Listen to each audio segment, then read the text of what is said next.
Saludos, mi nombre es Ana Ivette Nessi, soy profesora de la Cátedra de Parasitología de la Escuela de Bioanálisis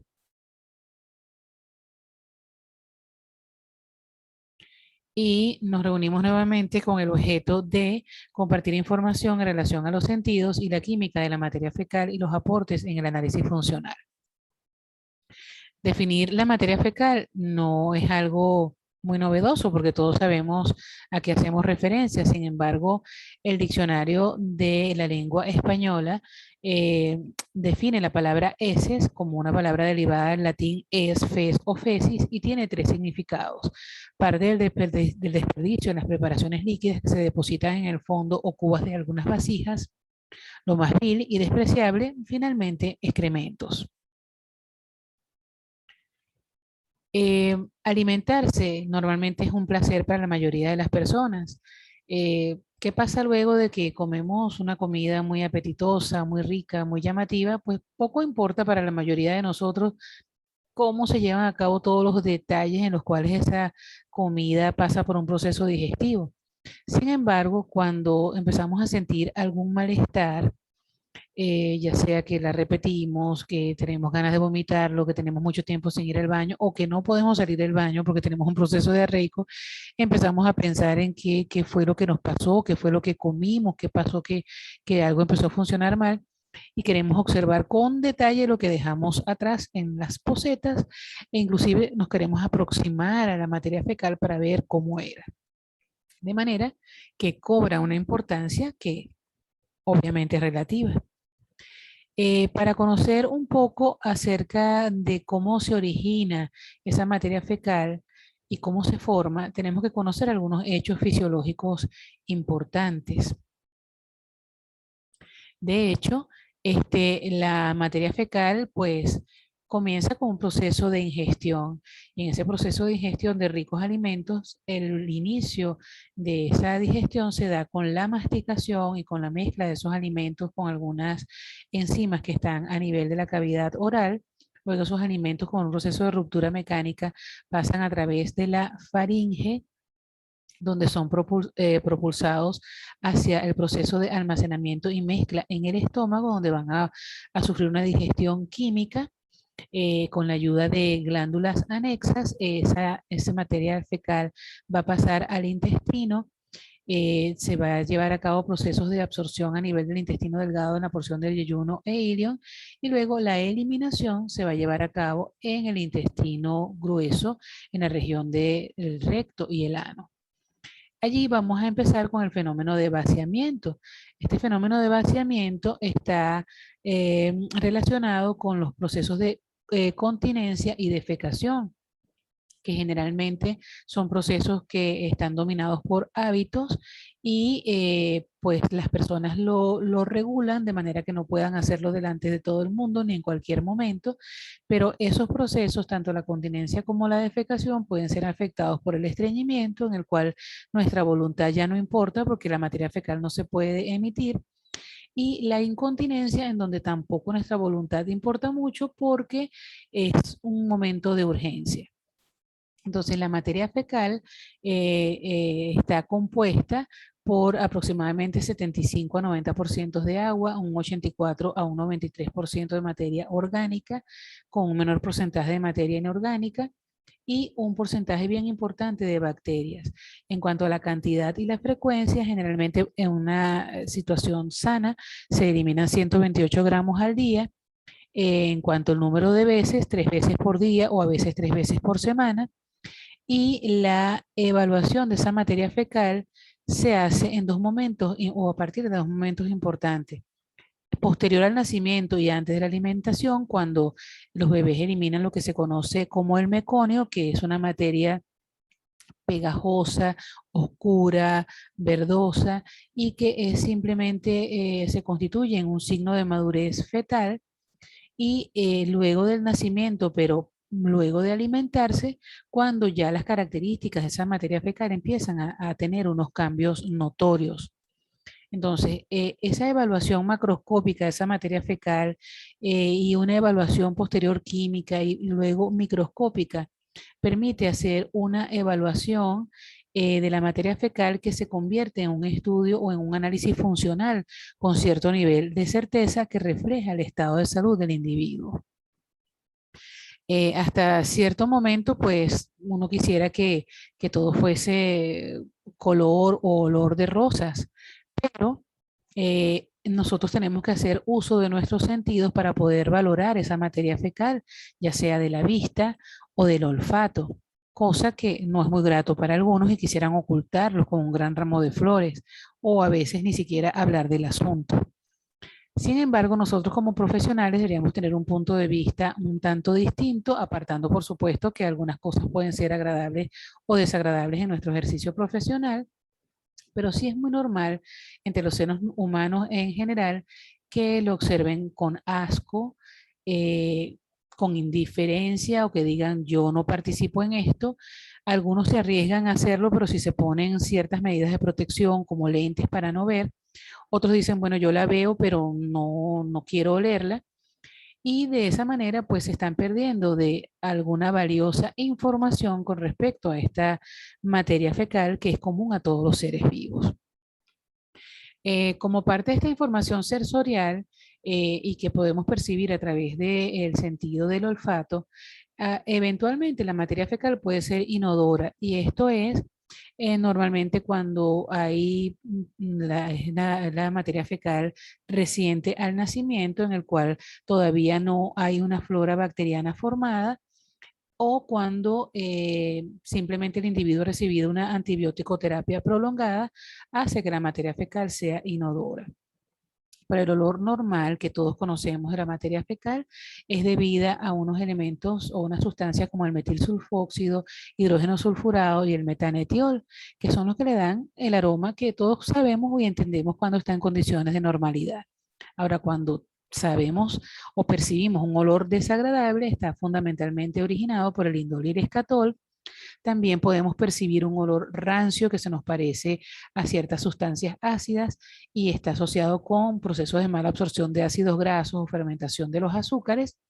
Y un olor que es pútrido, que está relacionado con la ingesta de proteínas y eventualmente con cáncer de colon o cáncer colorectal. Por otra parte, al hacer uso de otros de nuestros sentidos, como es la vista, podemos darnos cuenta de una gran variedad de situaciones y colores en la materia fecal que si no lo pudiésemos ver, pues no lo podríamos notar. Entonces, lo primero que podemos percibir es el color. El color de la materia fecal, pues, está relacionado con el estercobilinógeno, la transformación del estercobilinógeno a estercobilina, y que es un proceso de degradación de la bilirrubina a nivel de la válvula ileocecal y es también un reflejo de la excreción biliar de los alimentos que ingerimos y de algunos medicamentos. Incluso cuando ese tránsito intestinal se ve acelerado por alguna condición, a veces no se pueden dar estos procesos de cambios naturales de la materia fecal por procesos de reducción u óxido reducción y le limita el cambio de coloración a la materia fecal. Entonces, la materia fecal, la normal, tiene un color marrón que se ha descrito a veces como de hoja seca, que es la que todos conocemos, y cuando ha sufrido los procesos normales a nivel del intestino. Luego tenemos una coloración, eventualmente puede ser amarillenta y puede denotar exceso de grasa, en procesos diarreicos, a veces son heces de lactantes. Cuando observamos unas heces que carecen de color, que se denominan heces hipocólicas o completamente faltas de pigmento, como heces acólicas, como las que vemos aquí en la figura, pues son heces que están demostrando que hay tal vez un proceso obstructivo a nivel biliar en el cual esa bilis no pudo ser emitida de forma correcta, faltando ese color o esa pigmentación a la materia fecal. La materia fecal eventualmente puede ser verde también y se denomina, puede ser eventualmente por la presencia de la biliverdina, que debido a que ha habido un tránsito acelerado, se observa de este color. También puede ser por la ingesta de hierro, por la ingesta de alimentos con alto contenido de clorofila, alimentos verdes, y la materia fecal eventualmente puede ser roja un rojo brillante como el que vemos acá e indica sangramientos en la parte más próxima del ano, o también puede verse de este color negro que se denomina melena. Y son sangramientos que generalmente son originados en la parte alta del tubo digestivo. Obteniendo un poco más de información sensorial a través de la vista, podemos ver el aspecto de la materia fecal, que cuando es de esta manera puede describirse como que es homogéneo, pero a veces empezamos a ver restos alimenticios, diferentes consistencias, diferentes colores que le otorgan a la materia fecal la característica de ser heterogénea, así como la presencia de moco y sangre, como lo definimos anteriormente. Se ha diseñado una especie de clave que se denomina clave de Bristol para manejar a nivel de alguna forma coloquial entre los pacientes lo que es la apariencia y la consistencia de la materia fecal, ya que cuando se entrevistan a los pacientes muchas veces dicen que no tienen diarrea o que no tienen estreñimiento, que lo han hecho todo normal y no pueden expresar con claridad cuál es la forma en que han emitido la materia fecal. O sea, aquí podemos ver que algunas de estas heces que se ven como en forma de pelotita son heces productos del estreñimiento. Estas primeras tres condiciones están asociadas a heces de estreñimiento. Luego esta que tenemos aquí, que es un cilindro de naturaleza pues del mismo ancho en todas sus dimensiones, que es fácil de ser emitido. Este, es la consistencia normal y pastosa de la materia fecal, y luego en estos tres últimos hay una una falla en la consistencia, empieza a emitirse segmentado, blanda, hasta tener una constitución diarreica. Aquí tenemos imágenes de materia fecal que pueden ser pastosas, algunas blandas y otras completamente líquidas, pero la consistencia normal de la materia fecal debería ser pastosa, no viscosa ni adherente y que requiera poca limpieza anal. ¿La presencia de moco en la materia fecal es negativa todo el tiempo? No, porque las células caliciformes son células productoras de mucina y estas producen un glicocálice que impide la acción de las proteasas intestinales. Este moco fecal se diferencia de del moco patológico porque tiene ausencia de leucocitos. Entonces, como podemos ver aquí, ese moco que es hilante generalmente es un moco que se encuentra en la materia fecal, que suele ser reconocible macroscópicamente. Si está dividido en forma fina y mezclado con las heces, procede del intestino delgado, mientras que si forma copos, como lo que estamos viendo acá, generalmente tiene un origen colónico.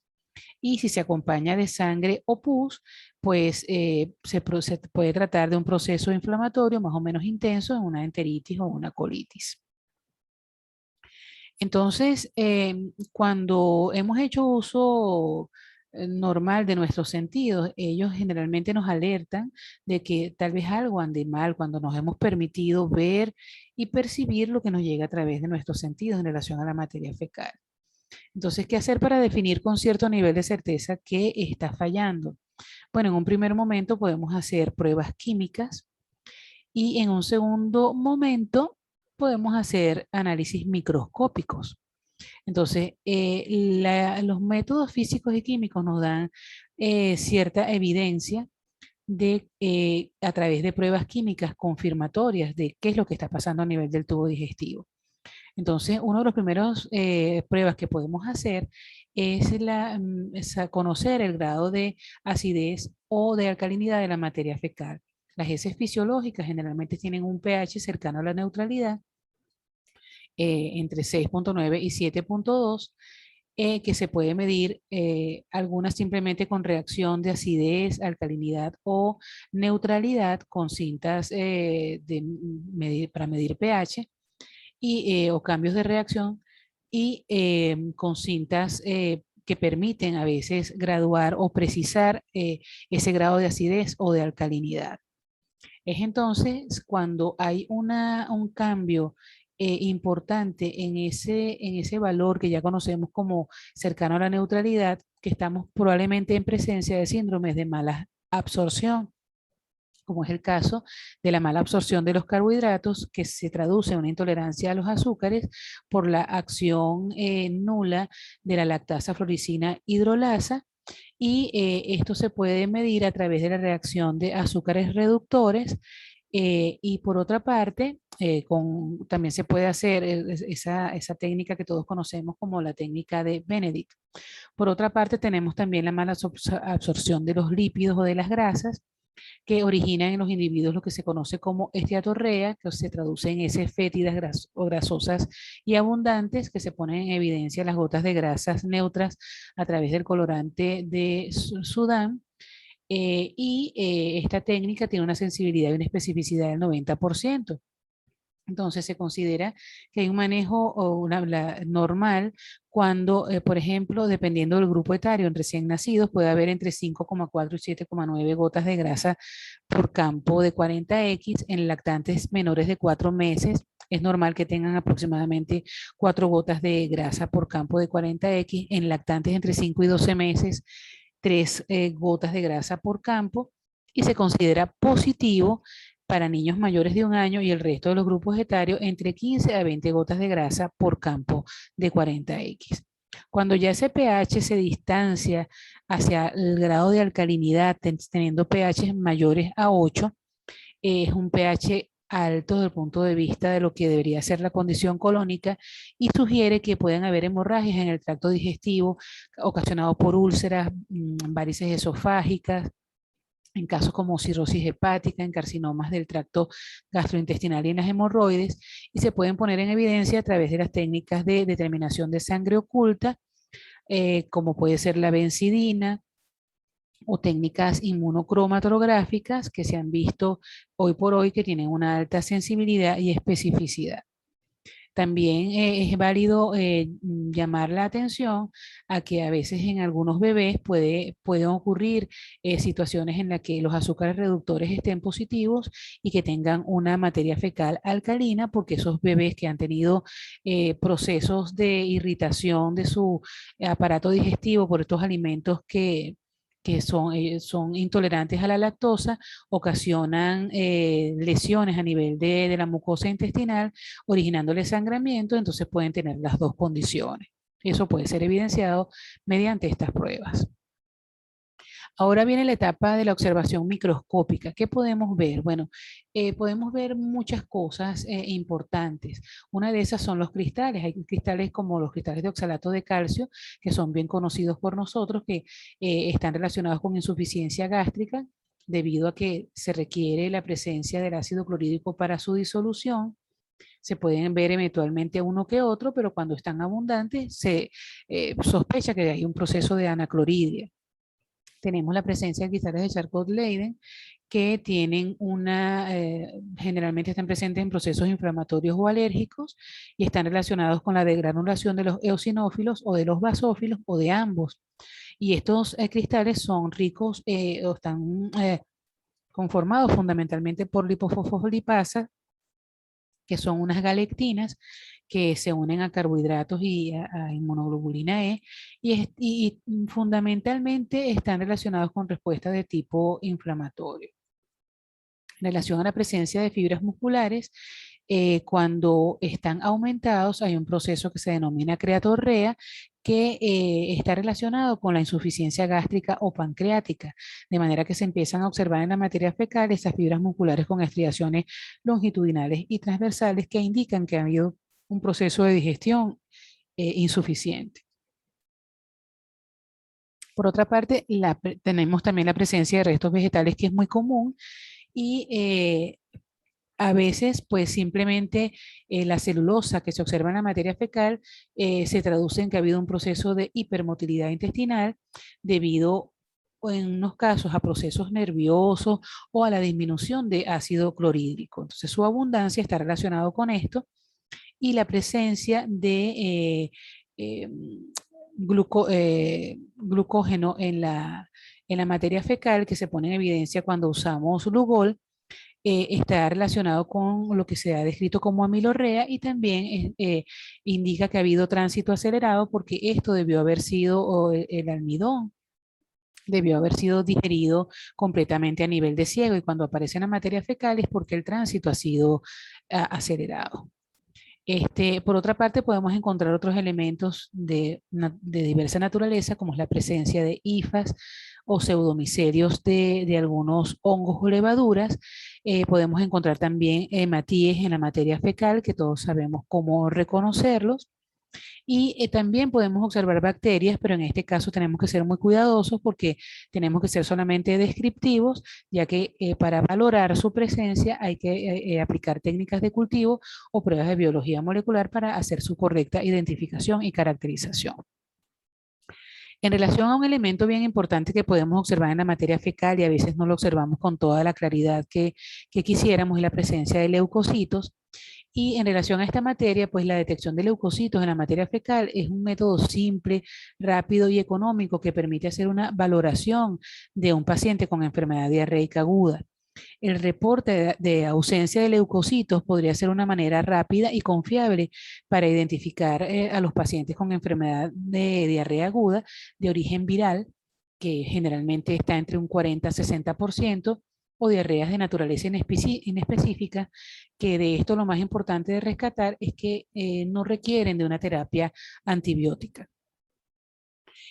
También la observación de los leucocitos permite predecir el posible agente bacteriano implicado, ya que se ha demostrado que se encuentran leucocitos en la materia fecal de aproximadamente el 97%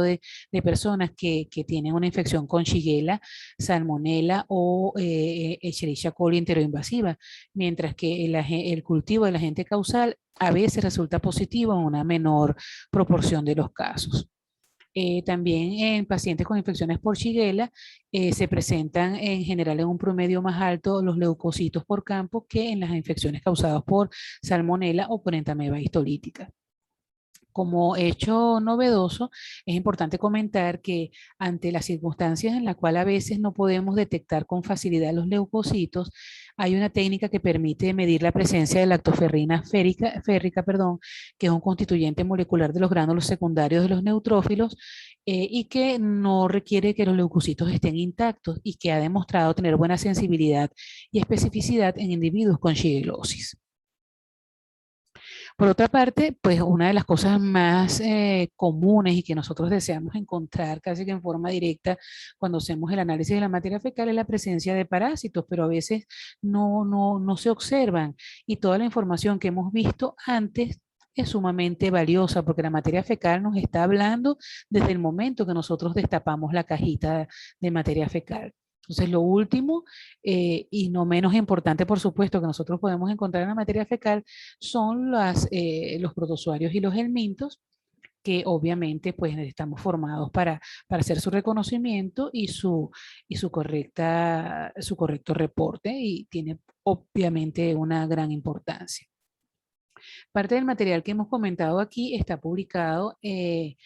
por nuestra cátedra en la revista de la Facultad de Medicina en el año 2019, en el volumen 42, y aquí pueden ahondar en detalles de todos los elementos que le hemos hablado hasta el momento.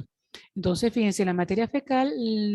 pues les ha hablado desde el principio. Como hecho final, ¿qué le diría la materia fecal a un profesional del bioanálisis?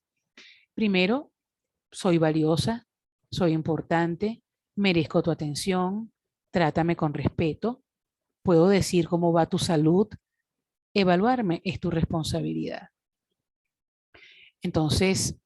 espero que esta información haya sido valiosa para todos ustedes, ha sido un placer compartirla y estoy agradecida por su atención.